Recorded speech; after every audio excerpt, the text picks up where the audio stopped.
Assalamualaikum warahmatullahi wabarakatuh. Kumaha damang adik-adik harus teteh. Duh, sonona takut teteh kahidup sadayana. Hapunten, minggu kamari teteh teu tiasa nyarengan hidup sadayana. Tah, ayeuna teteh nepangan hidup sadayana pikeun ngadongeng. Di edisi 38 ieu dongeng anu bade dipedar teh judulna Kuring Jeung Jen, karya pangarang anu cepeng dambalna di SD Negeri Soka. Cobi, mana murid SD Soka Bandung ngacung? Aya teh nu ngacung? Tuh, ayanya katinggal.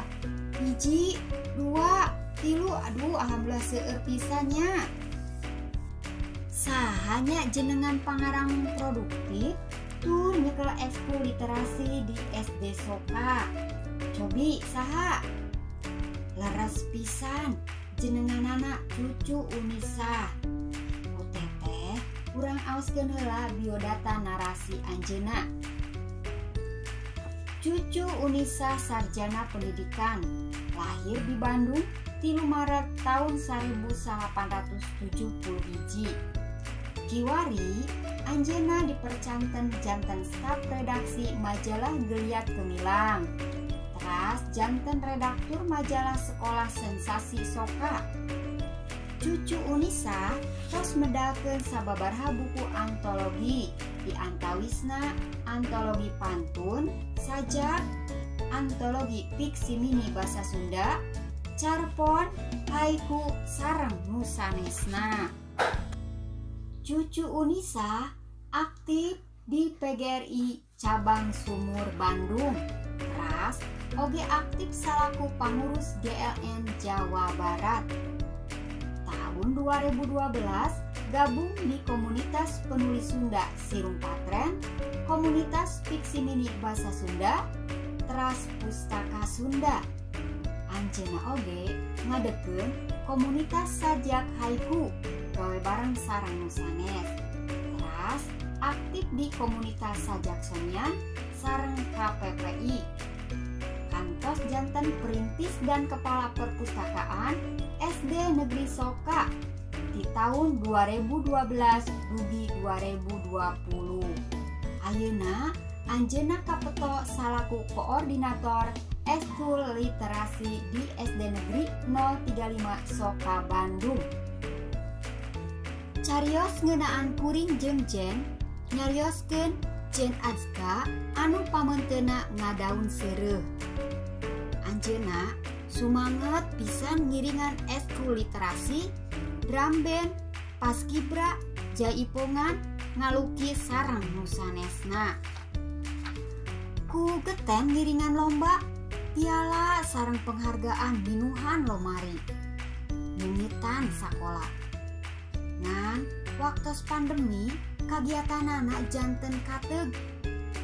Tapi waktos diwartosan aya lomba secara virtual, sumanget jen ngagedur deui. Cing, kinten-kintenna piala jen bakal nambihan moal. Saena dangukeun dongengna dugi karengsenya adik-adik. Tadi disebatkeun yen pamente Jen Azka teh ngadaun seureuh. Tah, ieu teh ngagambarkeun kageulisan hiji wanoja. Aya sababaraha babasan sanes anu ngagambarkeun kageulisan hiji wanoja di antawisna. 1. Angkeut endog sapotong. 2. Ramo pucuk eurihan. 3. Lambai jeruk sapasi. 4. Halis ngajeler pae. 5. Cangkeng lenggik nanding papanting. 6. Taar teja mentrangan. Sareng anu sanesna adik-adik. Ayeuna mah urang teraskeun we nya kana dongengna. Kumaha? Tos siap sadayana?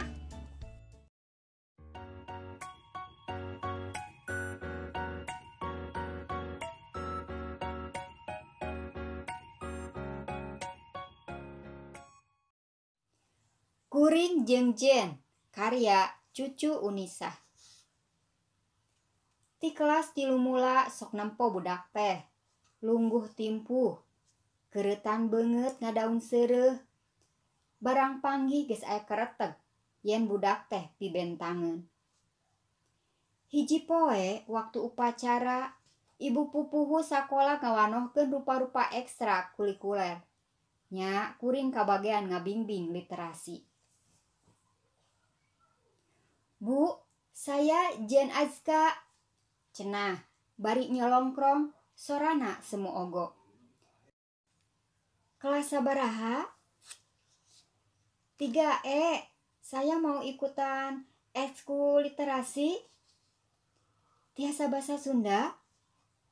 Sedikit. Orang tua dari mana asalnya?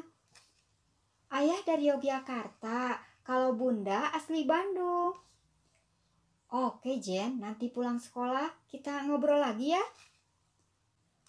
Budak calakan, sagala yang bisa. Ekskul literasi di Paju, drum band, paskibra, jaipongan, ngalukis, jeung rea-rea deui. Ku bagjana teh indung bapana ngilu ngarojong kana kagiatan anakna. Kembar cenah sajodo, ari adina mah Juan Azka, resepna kan ngagambar jeung karate. Naik ka kelas 4, diajakan diajar reportase jeung hiji PH nu sok siaran di Bandung TV. Atoh nu aya, budak teh mingkin gede kawani. Piala jeung penghargaan burber minuhan lomari sakola jeung rak piala di imahna. Der teh pandemi, atuh lapur sagala kagiatan pareum. Nepi ka sagola ge jarak jauh. Hiji poe tilirik notif WA hurung. Bu, lama ya pandeminya, cenah via WA. Kenapa? Gak ada kegiatan, jenuh. Di rumah gak ada prestasi, cenah dibarengan emot ngarahu. Kata siapa gak bisa berprestasi? Kan banyak lomba yang virtual. Beneran Bu? Iya, coba ikutan Planet Science atau mungkin ikutan casting sinetron. Wah, mau. Ceg kana telepon, ngontak babaturan nu keur neangan bakat. Isukna bundana nelepon. Cenah, pageto mimiti syuting. Mana kitu ge kapilih, teu nyalahan. 3 minggu kamari aya Iber pasanggiri. Atuh barudak eskul digentraan dina WA grup. Laju rapat bareng jeung orang tuana via Google Meeting. Alhamdulillah sanggup. Sanajan ukur latihan sababaraha poe. Sumanget barudak ngagedur deui. Bereng latihan nungan 2 poe. Lantaran kuling kudu ngiluan IHT. Sapoe meme pasanggiri barudak ka sakola rarencepan rek di video. Sabab aya kagiatan pasanggiri aya nu daring. Teu bisa gandeng, latihan lalaunan. Maklum, satgas omat-omatan ulah aya kagiatan nu ngondang karamean. Barudak nungan opatan teh dipapagahan via video call. Nepi ka waktuna ukur opatan nu ngiluan pasanggiri. Sajak istri pameget biantara istri nulis carpon we istri. Waktuna diumumkeun nu matak reuas Jen Azka Diandaru lolos ngawakilan Kota Bandung dina pasanggiri nulis carpon. Puguh we rawah riwih atoh bunga sedih pagaliwota. Komo pas nelepon indung nama teu sirikna ngadeg-deg nepikeunana ge. Jen Azka kuring yakin jaga hiji waktu bentang bakal pasulabreng minuhan jagat kahirupan anjeun. Tah kitu dongengna adi-adi sadayana. Mugia naon anu dipedar ku teteh seueur pulunganeunana. Ka sadayana anu hoyong naskahna dibacakeun Tiasa kintun ka email di handap. Subjekna dongeng barudak. Sakitu anu kapihatur, hapunten tina samudaya kalepatan. Tonton teras YouTube Miradia Official, teras di like, komen, share, sareng di subscribe. Wassalamualaikum warahmatullahi wabarakatuh.